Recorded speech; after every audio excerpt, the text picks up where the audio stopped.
Hi, I'm Alan Nathan, host of Battle Line, aired nationally on the Radio America Network, now celebrating over 11 years of national syndication. This is My Aggressive Centrism.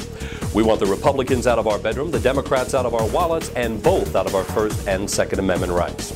Speaking of the Second Amendment, it's back in the news as the Supreme Court will rule in McDonald v. Chicago whether or not states and cities have the right to ban guns. Now, in 2008, the court ruled that citizens do have an individual right to bear arms when they overturned the D.C. gun ban in District of Columbia v. Heller. However, because that was a decision involving enclaves of the federal government, the court must still answer whether or not that individual right transcends the state and city gun bans, just as it does with the feds. Most academics think the court will decide yes. However, since our government's constitutional illiteracy has reached dunce cap proportions, we better get a few facts out there very quickly. At issue are two dueling perspectives: the collective right to own firearms, which is contingent upon the existence of a militia, and the individual right, which is relying only upon the citizen's independent preference. Let's look at the Second Amendment. A well-regulated militia being necessary to the security of a free state, the right of the people to keep and bear arms shall not be infringed. Inarguably, a militia is an on-call citizens' army and, if needed, becomes a recruitment of the already armed. Given that dynamic, you must first have an ongoing right of the people to keep and bear arms in order to quickly form the militia upon which that free state security is predicated.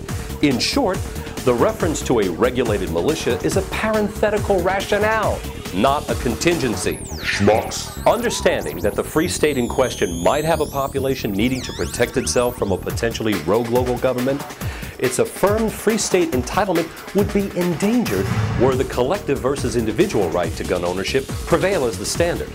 Unambiguously, it would subordinate citizens to the very threat against which they might theoretically have to fight in order to keep their freedom inviolate.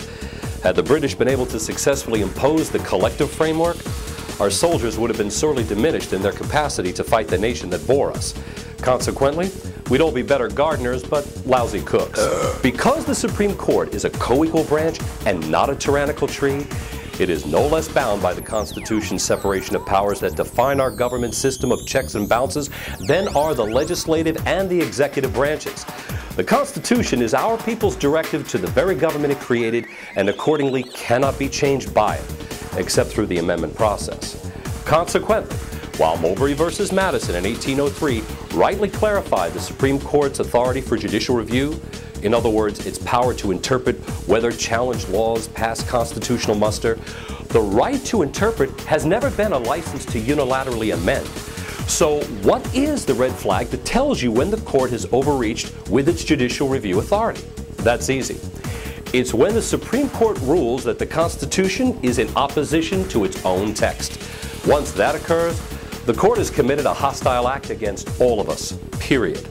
Remember, our three branches have no right to thwart the demands of the very document from which their powers are derived and to which they are all subordinate. Final message: hopefully the justices will understand that when our Second Amendment right is fired upon, there are millions who can return the favor.